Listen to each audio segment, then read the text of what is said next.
Welcome to the Drag Me to the Movies podcast. My name is Joe. I'm Ned. And in this episode, we're going to talk Superman from 2025, directed by James Gunn, and stars David Cornsweet, Rachel Brosnahan. Oh boy, man, Yep. I'm in Ned's shoes now with these names. Nicholas Holt, Welcome Alan to my world. Tudyk, Grace Chan, Bradley Cooper, Angela Serafian, Michael Rooker, Palm Clementif. Oh my lord, Maria Gabriela de Faria. We'll leave it there. So yeah, Ned, this is a reintroduction to Superman to the DCU. Yes. What'd you think? I will kind of start off by saying, if you haven't seen Superman, spoiler alert, I am really looking forward to see what else James Gunn brings into his universe. Yeah, I can agree with that. Like, I mean, for me, seeing what he did with Superman here really has me in the back of my head kind of like, what does Batman look like in this universe? Can we get some of the supernatural elements, which Clayface is something that's coming. I've always curious, like, are they going to try go for the actual, like, anime series Clayface, or is it going to be more of like the old school kind of theatrical disguise type Clayface? I'm kind of hoping it's the animated series version in some way, even if it is fully like CGI and half-assed, or like, I think I want to see it.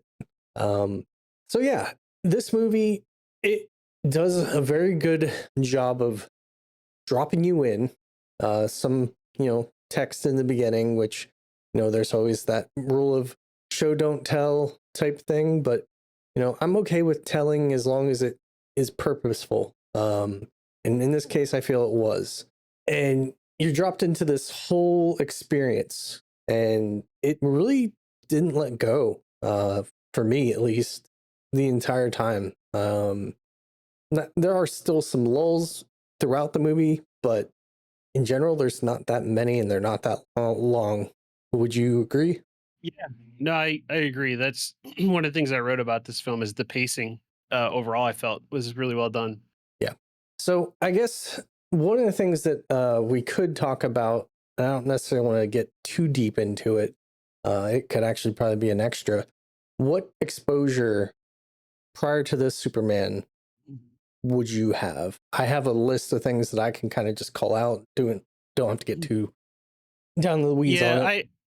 I've seen a little bit of Gene Kane Superman. Okay, Lois and Clark.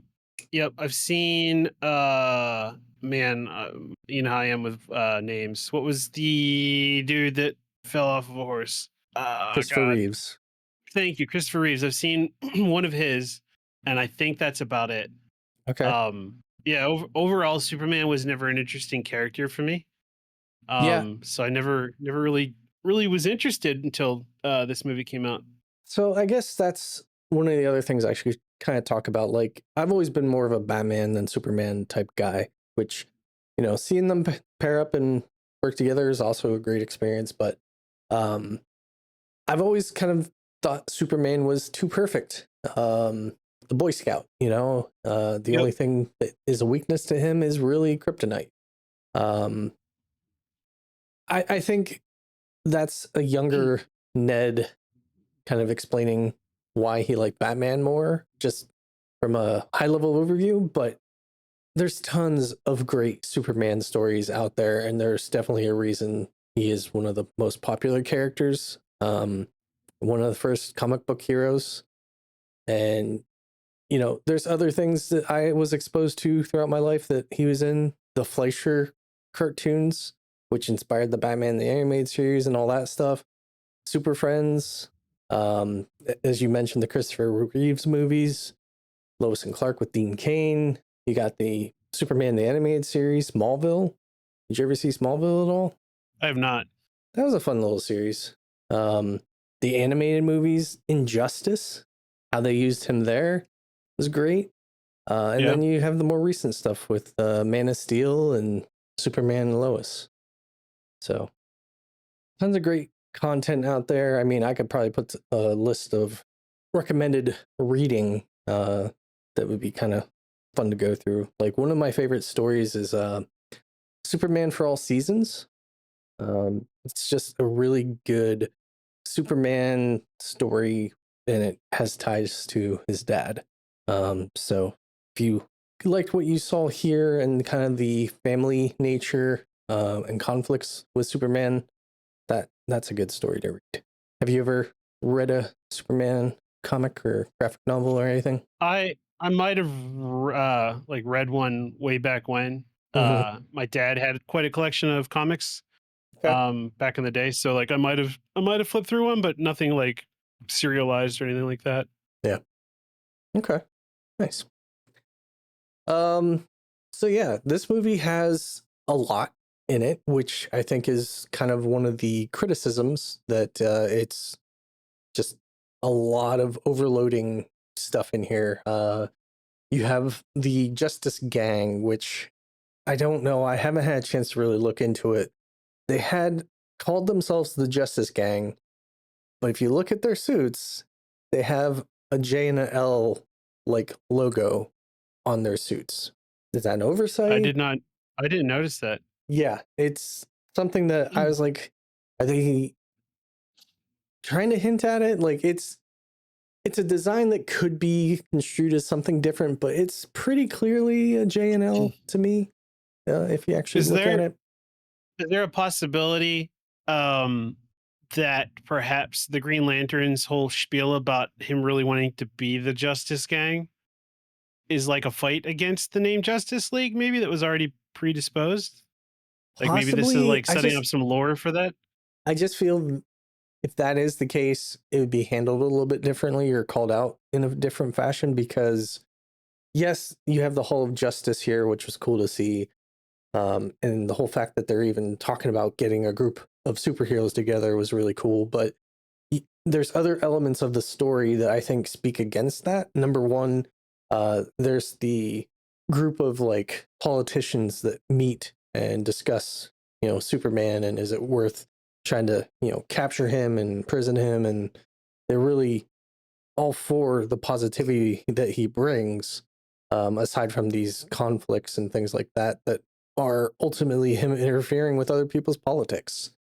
Um, so I just feel that the way those things were handled kind of alluded to the fact that the Justice League or Justice Gang is kind of a new group and not something that was well established.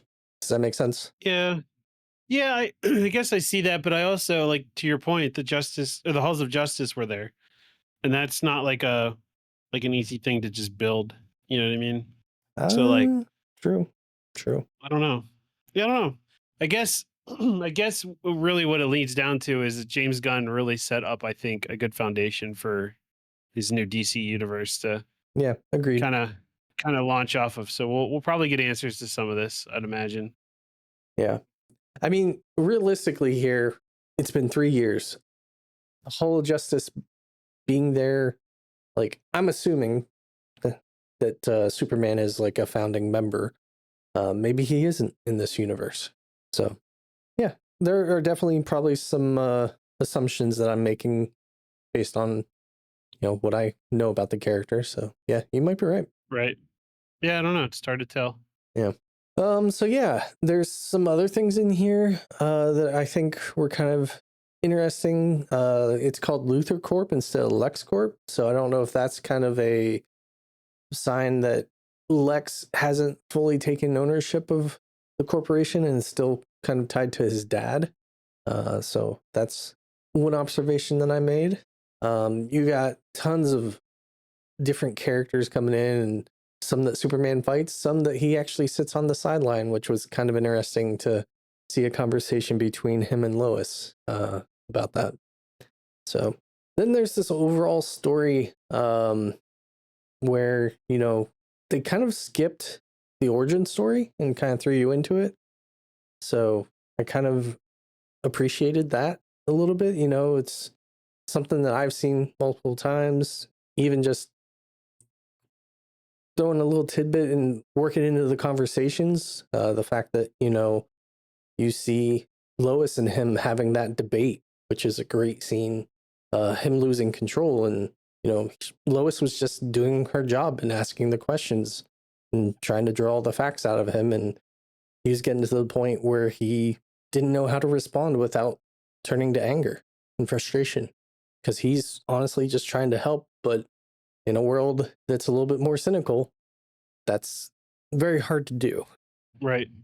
I So, think I think to that point, Ned, that's one of the reasons I appreciate the Superman story the most mhm, is that it doesn't just focus on the goody two shoes Superman that I think a lot of the other stories threw at you, right. or is perfect. This Superman definitely, to your point, gets angry easily, gets frustrated, is kind of lost a little bit. Like you can tell he has that outsider syndrome, Mhm, you know. Um, and then really, at some points he is an outsider, right? Like, Luthor Corp or Lex Luthor, I guess, turns him again or turns the people against him or tries to, right? right. Um, so there's Super definitely more of a shits. human aspect to this Superman, I feel, uh, Yeah. than there was in previous films. And on top of that too, and I won't take this too far because this might be a talking point of yours, but even from the combat side of the house, like this is not a perfect Superman. Like No, he bleeds. he gets his shit kicked in quite Oh yeah. often in this film. Yeah. Which we find out later is he's getting his own ass kicked by himself. Right. Yep. So, That was a twist I wasn't expecting. yeah, I was really curious. I kind of had an idea, especially when they went to uh the Fortress of Solitude, but at the same time, like I'm curious what direction they're gonna take him. Is he literally just a clone? Is he Bizarro? Is he set up for something else?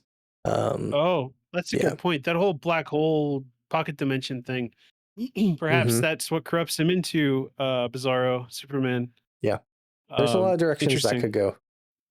Yeah, I didn't think of that. So, with Superman's I can't remember the name of what his place is called. What's Fortress of Solitude.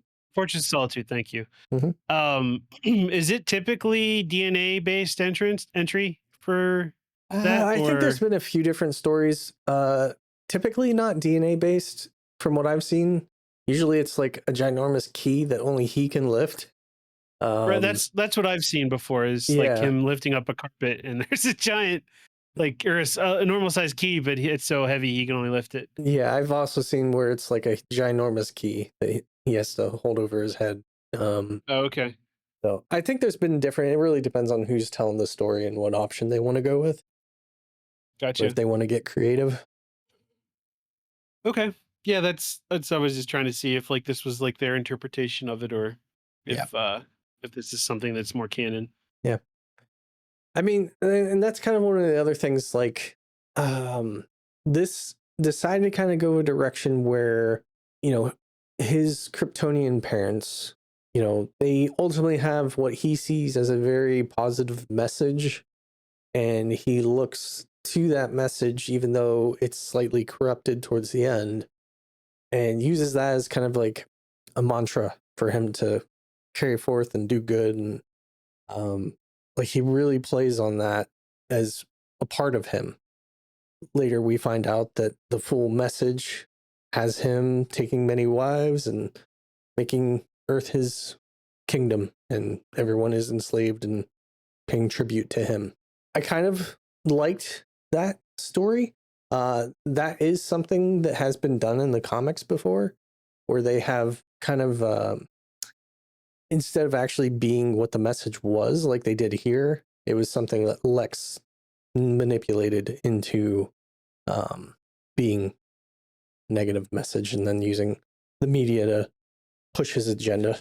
So I like Now, the option they chose to go here.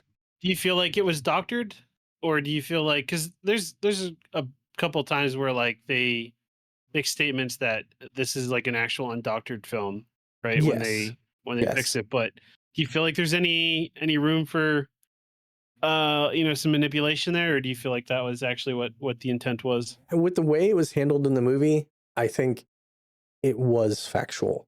Um, and that's ultimately why they had like Mr. Terrific and all those people there to kind of like confirm that that's the situation without a doubt, because Mr. Right. Terrific is perfect and doesn't make those He's mistakes. terrific.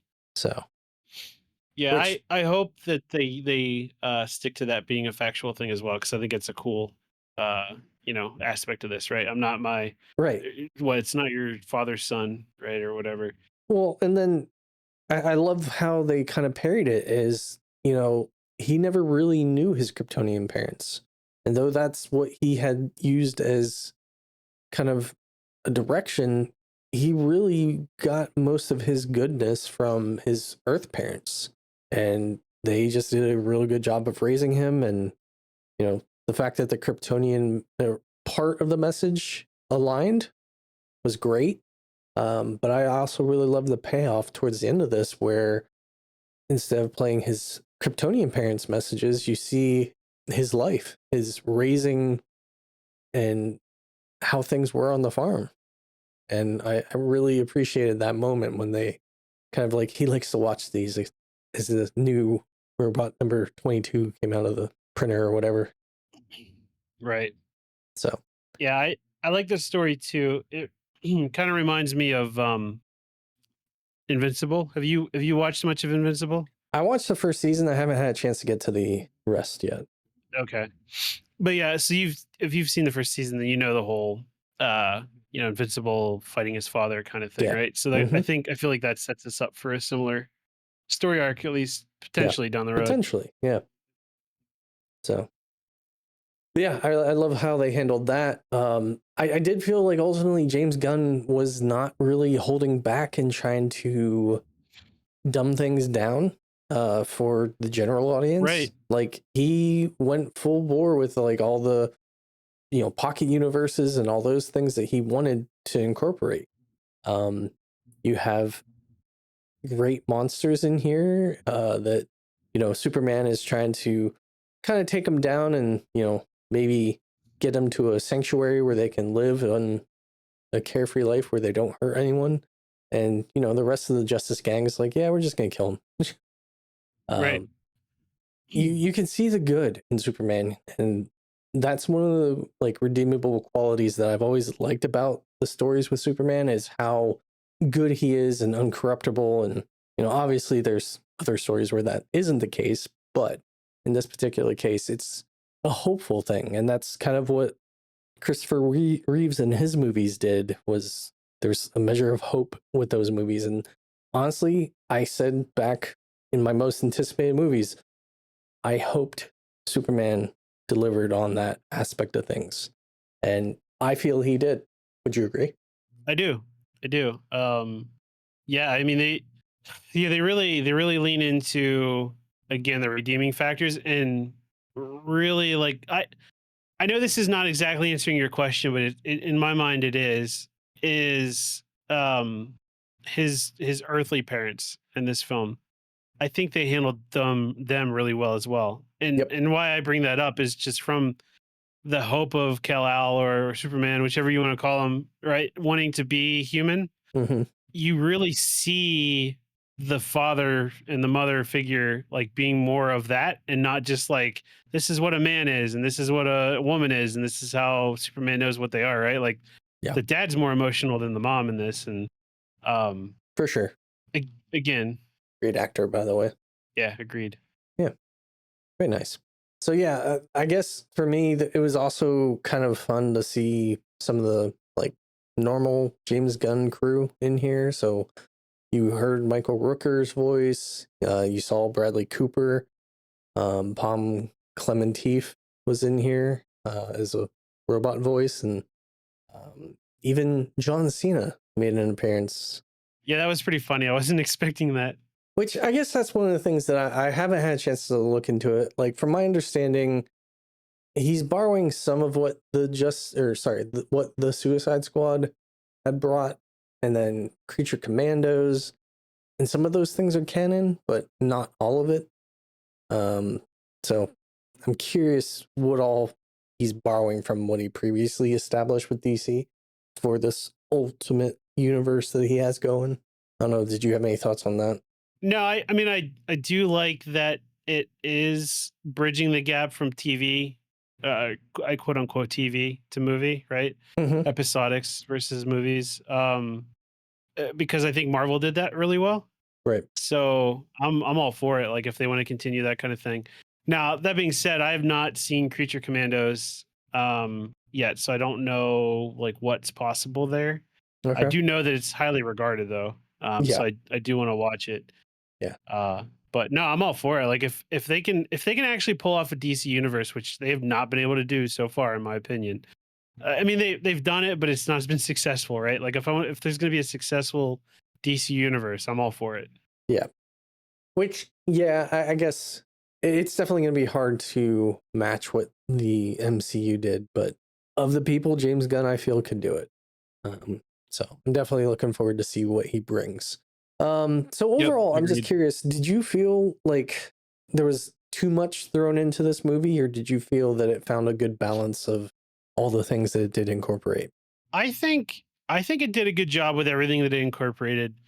Where I struggle, and this is more of a me issue, I think, or maybe it's the folks who aren't like super DC, um, I guess savants. Mm-hmm. Uh, like there are characters that were introduced that I don't know anything about, and I still don't really quite know. But I'm sure if you're like a DC fan, you would know. So like, there's the guy in the Pocket Universe prison, right? That's able to turn his body into different materials, right? Yes. I don't know who he is or what his purpose is, but I know he becomes part of the Justice Gang, right? I'm sure that's probably a popular character in the DC universe. I don't know that Yeah, he for is. sure. He Okay. has Um, some, like, he ultimately goes by Metamorpho. okay. Um, so he's able to manipulate his body and create the things like he did there to create kryptonite. Obviously, Mhm. he has things that portray him differently, but yeah, he's not necessarily like an A-lister, but he's been there. He's in a lot of different stories, and he's been around a very long time. Right. There's to the point you made earlier about like the different enemies they introduce, Hmm. or the monsters or whatever. There's that giant jellyfish thing that Yes. they're fighting, right? The Justice Gang's fighting. Hmm. Like I don't know if that's a thing or not, but I saw on Google people were saying that maybe that was some other villain from the DCU that was spawning these monsters.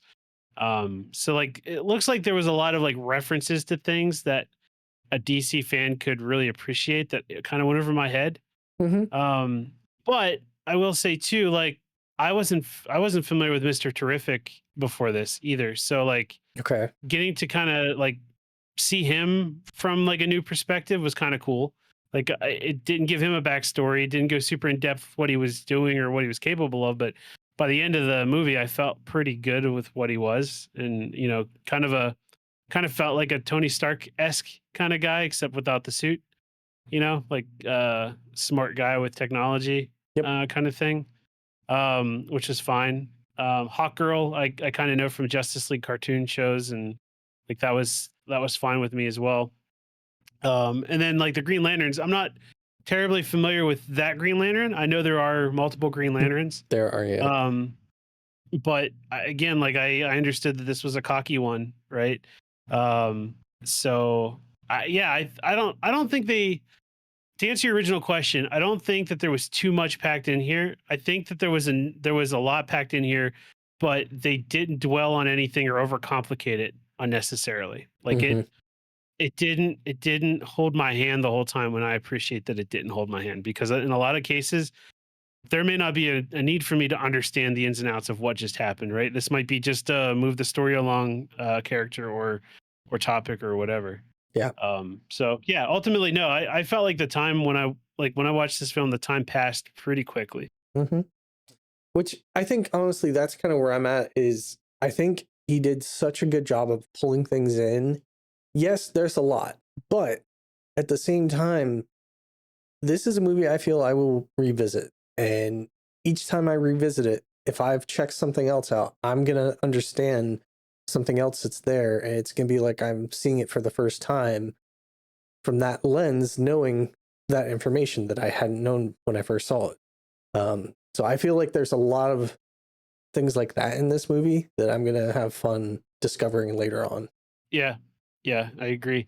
That's what I'm hoping for, honestly, is like with the Marvel universe, there's so many things that like happen Hmm. from like the first movie like that came out to like Endgame, right? And you there were references that whole time for like these things coming or like happening, and at the time you don't really think of it. Hmm. I hope that's something like that because it's going to build to the lore of everything. It's going to build the rewatchability of things, you know, Yep. just to go back and look for that stuff. So if they did that, I'm all for it. Yeah, for sure. And that's kind of one of the other things with this is like I enjoy the world building that happens, and I don't know, like you haven't really read a lot of single issue comics, have you? I've not. So in general, comics, unless they're like a series that they intend to be a certain amount of issues, they will kind of tell a story, give you whatever information they feel you need to tell their story. And they do that within 32 pages to get you what you need to know, tell the story, and then set you up for a good ending.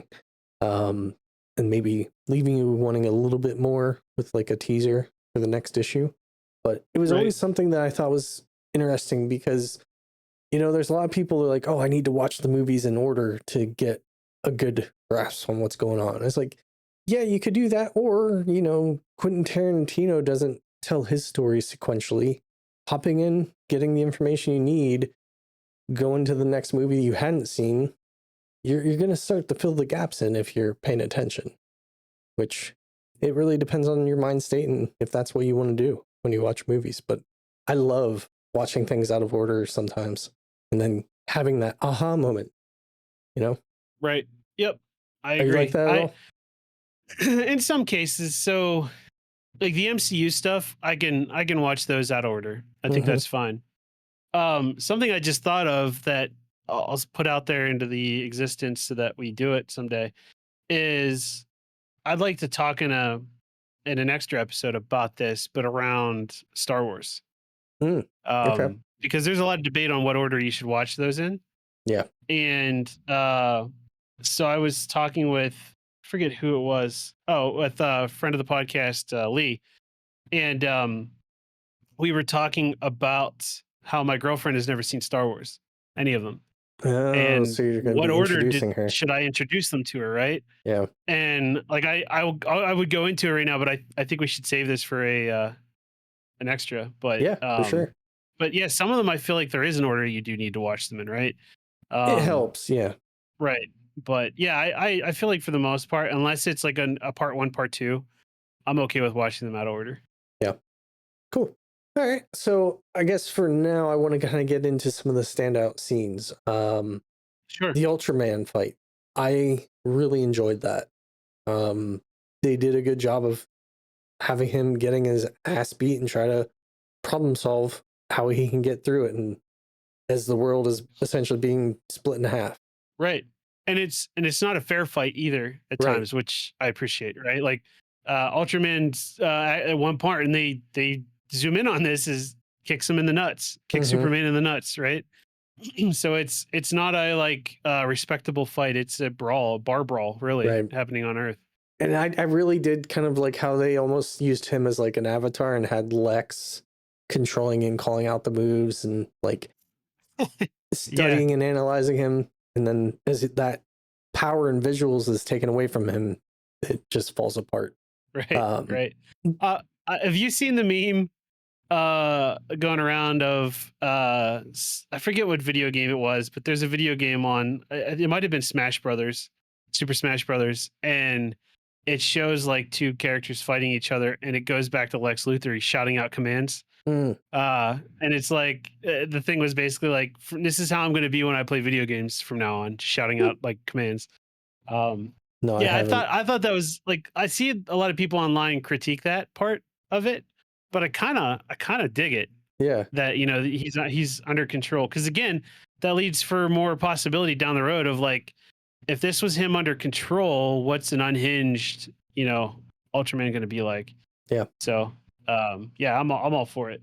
yeah. Agreed. So Ultraman, I really kind of appreciate everything they did with him in this movie. Mr. Terrific, you already kind of acknowledged. The whole scene with him in the spheres, I thought was great. I love how they Yeah. handled him in this entire movie.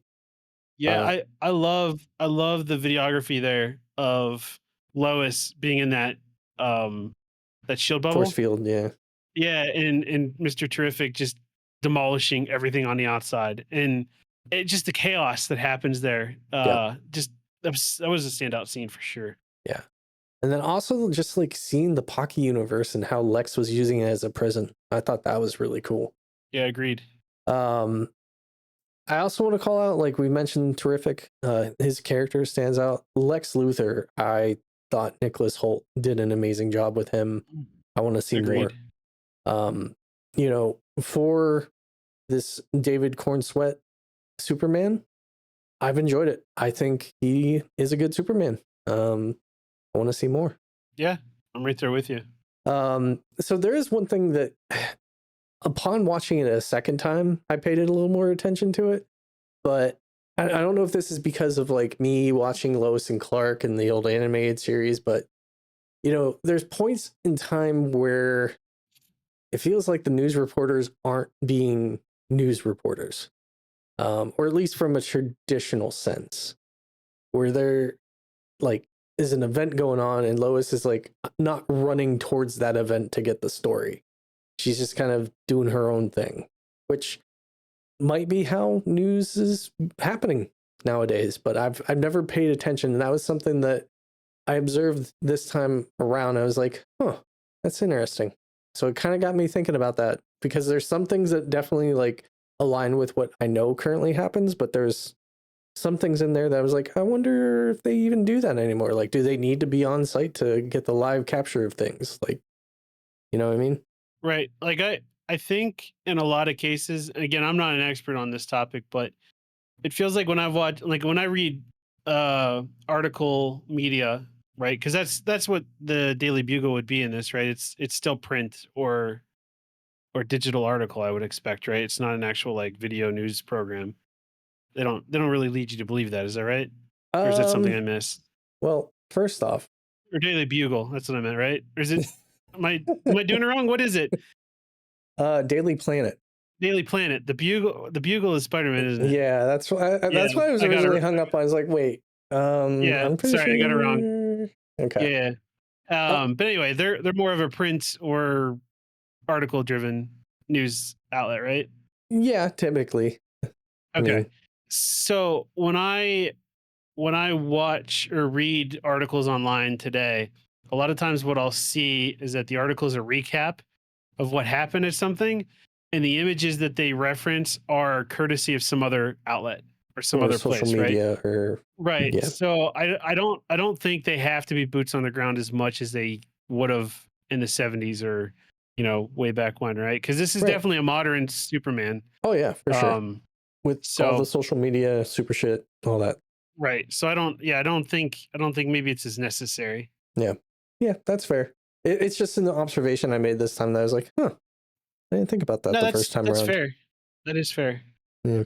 But other than that, I thought the visuals, there wasn't a lot in there that drew me away. I thought everything was pretty decent looking. The sound, music, I thought was amazing. Um, and overall, the writing and stuff was an overall great time for me with the story and all that stuff. Yeah, So I'm right there with you, man. I This definitely recommend people check it out. yeah, same. No, I haven't seen it twice like you have. Hmm. So I'm curious what my second watch would bring to me, as far as like a change in how I felt about the film or whatever. But overall I was very happy with how this film was. Nice. Yeah. Yeah. Overall, I think it's a great start to a DC universe. Yeah. Yep. Well, if there's nothing else to add, why don't we give this a score? All right. You want to go Uh, first? so, you start. All right. I settled at a 4 out of 5, and it remained constant through both sittings. Okay. What about you? I actually gave this a 4.5 out of 5. Okay. I was very, very pleased with how this went down because my expectations were kind of low with this, with Superman. Mm-hmm. Not with James Gunn, but with Superman the character. Mm-hmm. But I think it was really well handled. I think James Gunn did a good job at representing this IP without like tarnishing anything, Yeah. right? Yep. There is another topic I want to talk about. I know we just scored, but I want to bring this up. I'm Sure. curious what your thoughts are. Um, so when this movie came out, there was a bunch of shade being cast at it for it being woke. Mm. You saw that? I was aware. I never Yeah. really looked into it that much, but yeah, I've heard. Yeah, I didn't either. I know there was a lot of this is woke and this ruined Superman and yada yada yada. I went into this film knowing that and looked for it. I couldn't find it, Ned.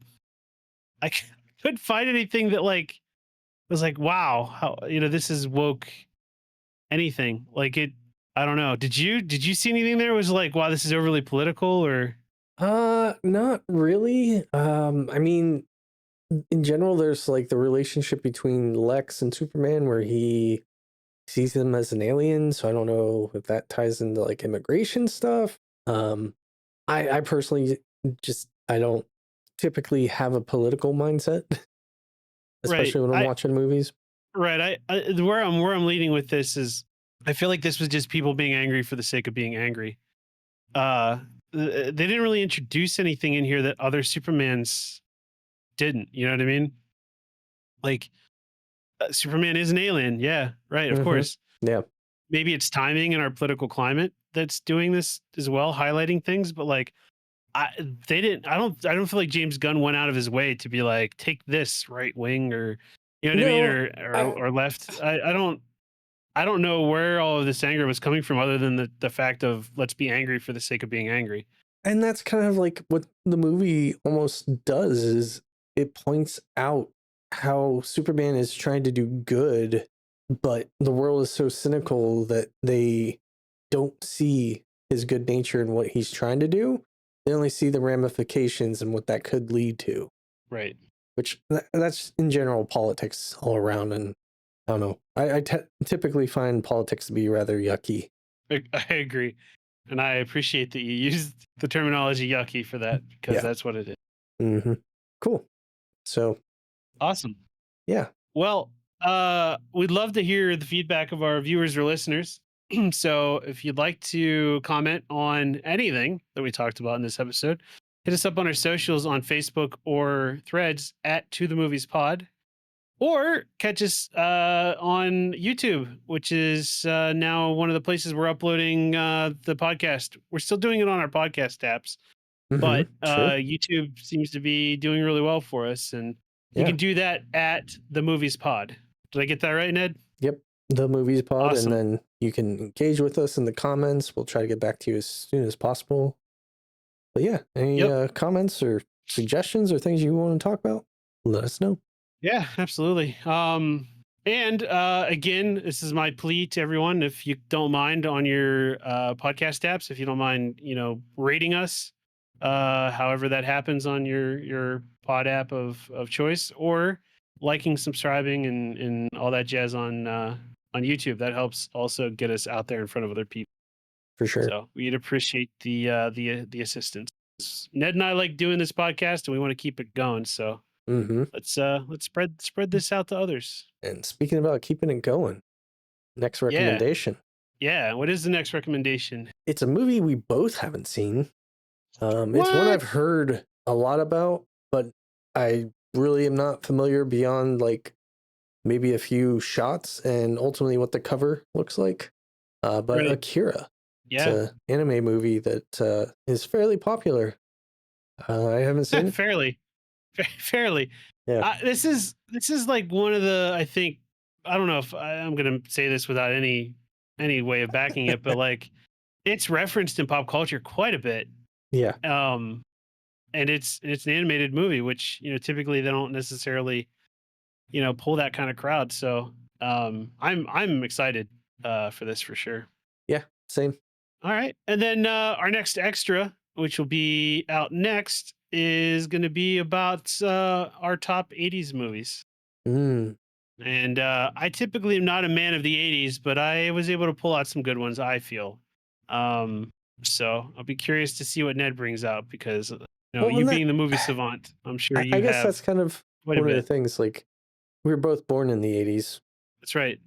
but do you feel that you're a child of the '80s?